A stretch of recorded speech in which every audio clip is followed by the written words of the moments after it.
Hello hi friends, ಎಲ್ಲರೂ ಹೇಗಿದ್ದೀರಾ? ನಾನು ನಿಮ್ಮ ಪ್ರೀತಿಯ ಚಂದನ ರಾಜ್ ಯೂಟ್ಯೂಬ್ ಚಾನಲ್ಗೆ ಸ್ವಾಗತ ಸುಸ್ವಾಗತ. ಸಬ್ಸ್ಕ್ರೈಬ್ ಆಗಿ ನನ್ನ ಚಾನಲ್ನ. ಇವತ್ತು ನಾನು ನಿಮಗೆ ತೋರಿಸ್ತಾ ಇರೋ ರೆಸಿಪಿ ಬಂದು ಚಿಕನ್ ತಂದೂರಿ ಹೇಗೆ ಮಾಡೋದು ಅಂತ ನೋಡೋಣ. ಅರ್ಧ kg ಚಿಕನ್ಗೆ 1/4 ಲೀಟರಲ್ಲಿ ಸ್ವಲ್ಪ ಮೊಸರು, 1 ಸ್ಪೂನ್ ಶುಂಠಿ ಬೆಳ್ಳುಳ್ಳಿ ಪೇಸ್ಟ್ ಹಾಕ್ಕೊಂಡಿದ್ದೀನಿ. ಮತ್ತು ಇದಕ್ಕೆ 2 ಸ್ಪೂನ್ ಗರಂ ಮಸಾಲ ಹಾಕ್ತೀವಿ.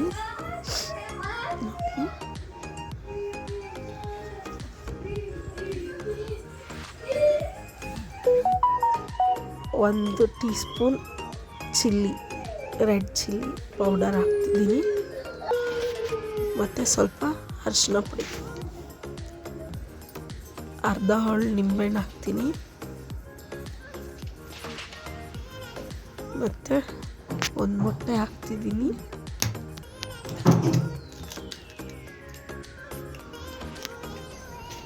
ಸ್ವಲ್ಪ ಹಂಗೆ ರುಚಿಗೆ ತಕ್ಕಷ್ಟು ಉಪ್ಪನ್ನ ಹಾಕ್ಕೊಳ್ಬೇಕು.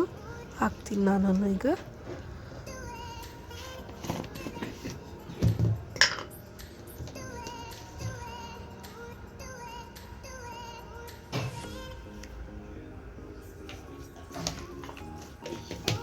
ಈಗ ಚೆನ್ನಾಗಿ ಒಂದು ಮಿಕ್ಸ್ ಕೊಡ್ತೀನಿ. ಸ್ವಲ್ಪ ಎಣ್ಣೆ ಹಾಕ್ತಿದ್ದೀನಿ, ಹಂಗೇನೆ ಸ್ವಲ್ಪ ಜಾಸ್ತಿ ಬಂದ್ಬಿಡ್ತು. ಅದ್ರಲ್ಲಿ ಸ್ವಲ್ಪ ಹಾಕಿ ಇನ್ನು ಸ್ವಲ್ಪ ಎತ್ತಿದ್ದೀನಿ. ಚೆನ್ನಾಗಿ ಒಂದು ಮಿಕ್ಸ್ ಕೊಟ್ಟು ಆಮೇಲೆ ಮ್ಯಾರಿನೇಟ್ ಆಗೋಕ್ಕೆ 1-2 ಅವರ್ ಬಿಡಬೇಕು. ಈ ಥರ ಚೆನ್ನಾಗಿ ಮಿಕ್ಸ್ ಮಾಡಿ 1-2 ಅವರ್ ಬಿಟ್ಟಿದ್ದೆ ನಾನು. ಈಗ ಮ್ಯಾರಿನೇಟ್ ಆಗಿದೆ, 2 ಅವರ್ ಇಕ್ಕಿದೆ. ಇನ್ನೊಂದು ಸತಿ ಚೆನ್ನಾಗಿ ಮಿಕ್ಸ್ ಮಾಡಿಕೊಂಡು ನೋಡಿ, ಮಸಾಲೆ ಎಲ್ಲ ಚಿಕನ್ಗೆ ಹಿಡಿಬೇಕು. ಈ ಥರ ಒಂದು ಏನಂತೀವಿ ಅಂದರೆ ಇದನ್ನು ನಮ್ಮ ಕಡೆ ಪೋಸ್ಟ್ ಕಡ್ಡಿ ಅಂತ ಕರಿತೀವಿ. ಸೈಕಲ್ ಶಾಪಲ್ಲೆಲ್ಲ ಸಿಗುತ್ತೆ. ಅದನ್ನು ತಗೊಂಬಂದು ಅದಕ್ಕೆ ಚೆನ್ನಾಗಿ ತೊಳೆದು ಅದಕ್ಕೆ ಚಿಕನ್ನ ಚುಚ್ಕೊತಾ ಇದ್ದೀನಿ. ಈ ಥರ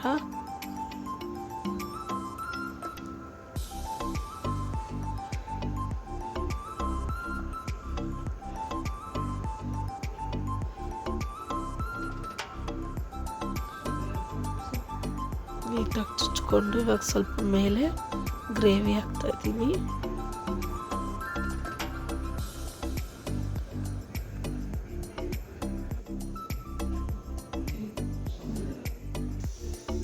ಇವಾಗ ರೆಡಿಯಾಗಿದೆ, ಬನ್ನಿ ಬೇಯಿಸೋಣ. ಇದನ್ನು ಗ್ಯಾಸ್ಗಿಂತ ಒಲೆಯಲ್ಲಿ ಬೇಯಿಸಿದ್ರೆ ತುಂಬ ಚೆನ್ನಾಗಿರುತ್ತೆ ಟೇಸ್ಟು. ಈ ಥರ ಸ್ವಲ್ಪ ಬೇಯಿಸ್ತಾ ಎಣ್ಣೆ ಹಾಕ್ಕೊಂಡು ಚೆನ್ನಾಗಿ ಬೇಯಿಸ್ಕೊಬೇಕು. ನಾವು ಬೆಂಗಳೂರಲ್ಲಿರೋದ್ರಿಂದ ಒಲೆಯಲ್ಲೆಲ್ಲ ಮಾಡೋಕ್ಕೆ ಅವಕಾಶ ಇಲ್ಲ.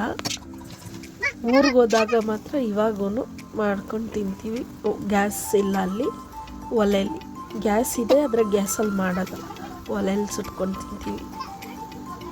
ಬೆಂಗಳೂರಲ್ಲಿ ಗ್ಯಾಸೇ ಗತಿ, ಇನ್ನೇನು ಮಾಡೋಕ್ಕಾಗಲ್ಲ. ಈ ಥರ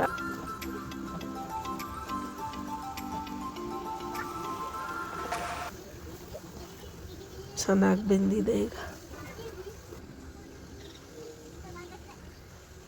ನಾನು ಮಾಡಿದ ವಿಡಿಯೋ ರೆಸಿಪಿ ನಿಮ್ಗೆ ಇಷ್ಟ ಆಗಿದ್ದರೆ ಲೈಕ್ ಮಾಡಿ, ಶೇರ್ ಮಾಡಿ, ಕಮೆಂಟ್ಸ್ ಮಾಡಿ. Thank you for watching.